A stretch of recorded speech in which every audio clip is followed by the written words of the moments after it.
साथियों नमस्कार। आज हम ईवीएम की चर्चा नहीं करेंगे जिस पर लगातार अंगुलियां उठ रही हैं। हम उन चुनावी नतीजों की बात भी नहीं कर रहे हैं जिनको लेकर के तमाम तरह के सवाल खड़े हो रहे हैं। आज हम बात करेंगे कि किस तरह से जो समूची चुनावी प्रक्रिया है हमारे देश की, उस पर बलात् कब्जा कर लिया गया है। और अफसोस ये है कि हमारे चुनाव आयोग ने जो ये कब्जेदारी है, जो ये डाका है, उसको खुली आंखों से देख रहा है मगर खामोश है। बड़ा सवाल खड़ा होता है कि क्या चुनाव आयोग भी इस डकैती में शामिल है जो हिंदुस्तान के लोकतंत्र के साथ हो रही है। यह बड़े अफसोस की बात है कि महाराष्ट्र में जो चुनावी नतीजे आए हैं उनमें जो वास्तविक वोट गिरे थे और जो वास्तविक वोट काउंट किए गए उनमें बहुत बड़ा अंतर है। ऐसा अंतर है कि जिससे आंखें चौंधिया जाती है।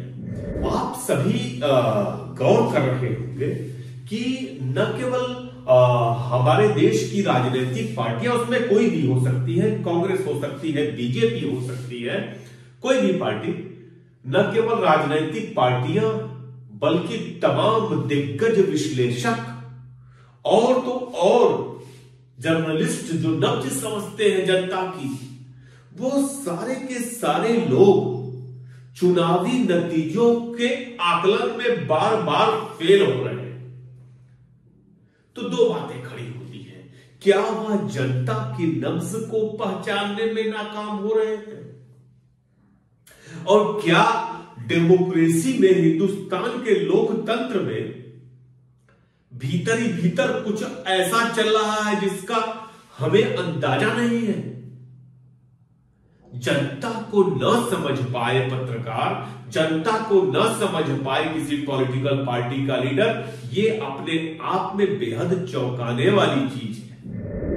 खैर, हम आते हैं सीधे आप सबको बताते हैं कि क्या कुछ जो काउंटिंग की प्रक्रिया है उसको लेकर के बहुत ढेर सारे जो सवाल खड़े हो रहे हैं।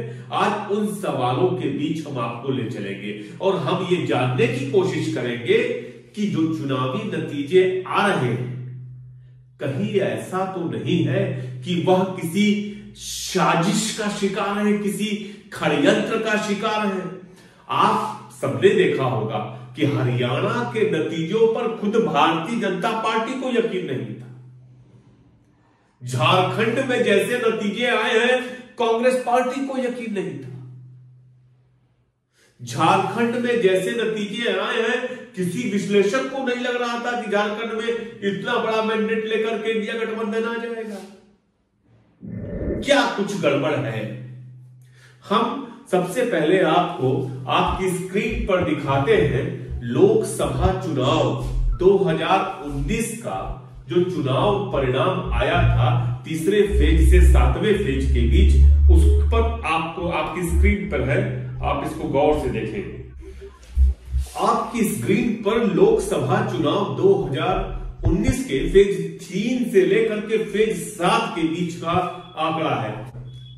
इसमें आप देख रहे हैं कि कुछ फेजेज में शाम को 7:20, 7:22 पर, और जो फेज 6 था उसमें 10:28 पे रात को, और फेज 7 में 8 बजे तक नतीजे आ गए थे।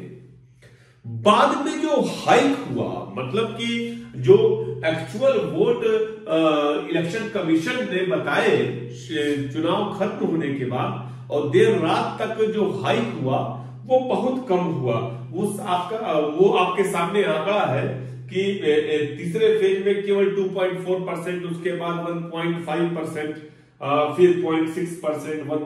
तो ये जो डिस्क्रिपेंसीज है, ये जो बढ़ाव है, निश्चित तौर पे बढ़ाव तो बिल्कुल नहीं होना चाहिए। चुनाव ऐसे होने चाहिए कि जैसे कोई बनिया जो है अपना वही खाता चलाता है कि चवन्नी भी गुम हो जाएगी तो उसके लिए वो 5 रुपए का दिया जला के, मोमबत्ती जला के उस चवन्नी को खोजेगा। वैसे ही एक एक वोट महत्वपूर्ण है। तो डिस्क्रिपेंसीज तो होनी ही नहीं चाहिए, एरर तो होना ही नहीं चाहिए। बड़ा सीधा सा आंकड़ा है कि कितने वोट काउंट हुए और कितने वोट गिरे, वो बराबर होने चाहिए। तो ये जो आप देख रहे हैं कम प्रतिशत में है, लेकिन ये 2019 की लोकसभा चुनाव के आंकड़े हैं आपके सामने। अब हम आपके सामने एक दूसरा आंकड़ा लेकर के आ रहे हैं। ये है झारखंड के विधानसभा चुनाव का 2019 में ही हुआ। आपकी स्क्रीन पे आप गौर कर रहे होंगे कि झारखंड में जो वोट पड़े और बाद में इलेक्शन कमीशन ने जो हाइक उसमें दिखाई वो बहुत कम है। 0.12%, 3.34%, 0.46%। तो उस वक्त तक कहा जा सकता था कि जो इलेक्शन कमीशन है वो बहुत बारीकी से काम कर रहा है, जिससे एरर कम आ रहे हैं। लेकिन 2024 लोकसभा चुनाव से लेकर के अब जो महाराष्ट्र का विधानसभा चुनाव हुआ है, हकीकत पूरी तरह से बदल चुकी है। आलम यह है कि लोकसभा चुनाव में जो वोट काउंट किए गए और जो उसके बाद काउंटिंग से 12 घंटे पहले तक जो परिवर्तन किया गया, लगभग 6 से 7% का अंतर आ गया।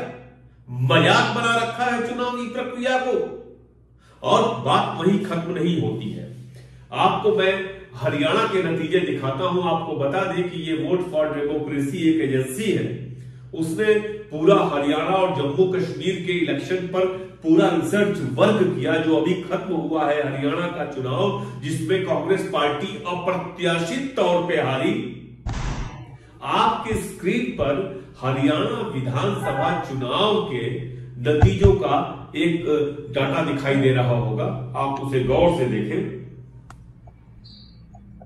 जो 5 तारीख को यानी कि वोटिंग खत्म होने के बाद जब काउंटिंग की गई तो ये जानकारी मिली कि शाम को 7 बजे तक जो कि इलेक्शन कमीशन ने आंकड़े प्रस्तुत किए वो बताते हैं कि 1,24,54,827 वोट पड़े शाम को 7 बजे, और 11:45 पे रात को ये आंकड़ा बढ़ के हो गया 1,01,63,62,631। बात यही खत्म नहीं हुई।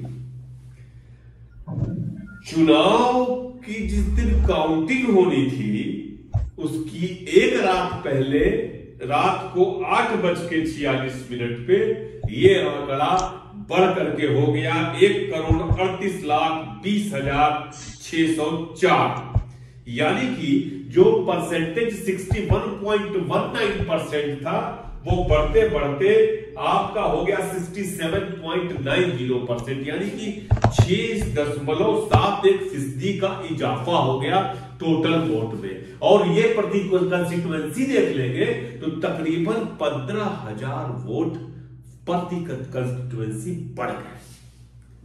यह कैसे पॉसिबल है आप समझिए। आप सोचिए कि यह कैसे संभव है कि अब 15,000 वोट हर चुनाव क्षेत्र में बढ़ने का मतलब क्या है। ये आंकड़े जो आपको दिखा रहा हूं, ये इलेक्शन कमीशन के आंकड़े हैं। इनसे इलेक्शन कमीशन कैसे इनकार कर सकता है? उसे जवाब देना चाहिए कि नहीं। अब बात आती है महाराष्ट्र विधानसभा चुनाव की, जिसकी 288 सीटों पे मतदान हुआ था और अभी 3 दिन भी नहीं बीते चुनाव परिणामों की घोषणा हुई है, जिस पर ढेर सारे सवाल खड़े हो रहे हैं। कोई भी विश्वास नहीं कर रहा। यहां तक कि आप बॉडी लैंग्वेज देखिए विपक्ष के सत्ताधारी पार्टी के नेताओं की, भले देवेंद्र फडणवीस हो, एकनाथ शिंदे हो, नरेंद्र मोदी हो, हवाइयां उड़ी थी और क्या जीत हासिल की भाई। 149 में 132 सीट, हद है। माने स्थिति ये हो गई कि विपक्ष को लीडर ऑफ अपोजिशन तक नियुक्त नहीं कर सकता विपक्ष। क्या ऐसे नतीजों का आप ने कहीं से भी आपके मन में ऐसा आया था कि ऐसे नतीजे आएंगे? खैर, द वायर ने आज एक स्टोरी छापी है और ये स्टोरी ठीक भी है। द वायर बताता है कि जो वोट टोटल काउंट किए गए थे, ध्यान दीजिएगा, और जो वोट पड़े महाराष्ट्र में, उसमें बड़ा अंतर है। 8 कंस्टिट्यूएंसी ऐसी है जहां पर जितने वोट पड़े उससे कम वोट काउंट किया गया। वही 280 कंस्टिट्यूएंसी ऐसी है जहां पर जितने वोट पड़े उससे ज्यादा काउंट किया गया। वायर की रिपोर्ट बताती है कि महाराष्ट्र में, मैं आपको आंकड़ा बता देता हूं, महाराष्ट्र का आंकड़ा यह है कि महाराष्ट्र में कुल 6,40,88,195 वोट पड़े और जो वोट गिरे गए वो थे 6,45,92,508, यानी कि तकरीबन 5,04,313 वोटों का अंतर। बताए चुनाव आयोग ये वोट कहां से है? वायर ने नहीं पूछा है सवाल, इलेक्शन कमीशन ने कोई जवाब नहीं दिया। इलेक्शन कमीशन खामोश रहता है। एक वोट का अंतर भी कैसे आ सकता है भाई? तमाम ऐसे उम्मीदवार हैं जिन्होंने कहा कि उनको, माने कि उम्मीदवार तो ऐसे मिले कि उनका अपना वोट तक उनको नहीं दिया, वो शून्य वोट पाए गए। भैया मान लो थे कि मेरे नाते रिश्तेदार, पत्नी, बच्चे नहीं दिए, हमने तो वोट किया। ऐसे उम्मीदवार भी वहां पे हैं।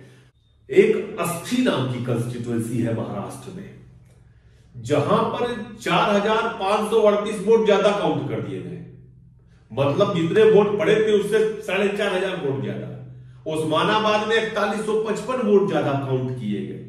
ये वोट कहां से आए?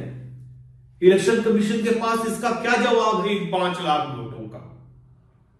ये जो पूरी काउंटिंग की प्रक्रिया है, ये बात की बात है कि इलेक्शन ईवीएम में किसी प्रकार की टेम्परिंग हुई या फिर क्या हुआ, लेकिन भाई यह तो पता पब्लिक को होना चाहिए ना कि उसकी एक एक वोट की कीमत है।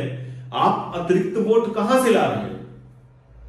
जो वोट है, बड़ा सिंपल सा फंडा है कि अगर हम इस मोबाइल से किसी को मैसेज भेजते हैं तो वही मैसेज पहुंचना चाहिए कि अतिरिक्त कुछ लिख करके और भी भेज देगा।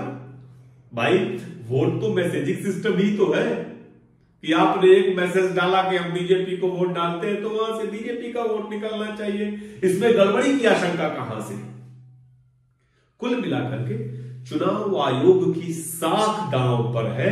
विपक्षी पार्टियां इस डिस्क्रिपेंसीज पर बहुत ज्यादा नहीं बोल रही, इस गड़बड़ी पर बहुत ज्यादा नहीं बोल रही, लेकिन यह नहीं भूलना चाहिए कि लोकतंत्र जनता के लिए है, जनता के द्वारा है, और अब यह जिम्मेदारी विपक्षी पार्टियों की है कि लोकतंत्र की रक्षा करें। और यह जवाब पक्ष से ही नहीं, यह जवाब हमको केवल सत्ता पक्ष से नहीं, विपक्ष से भी चाहिए। नहीं मानते हैं, नहीं देता है इलेक्शन कमीशन जवाब, तुरंत राजीव कुमार जी को संसद में तलब करिए। जवाब तो देना होगा कि ये वोट कहां से बढ़ रहे हैं। लगातार हर चुनाव में एक्चुअल वोटिंग और काउंटिंग के बीच का अंतर क्यों कर है, इसका जवाब हमें चाहिए। फिर मिलते हैं, नमस्कार।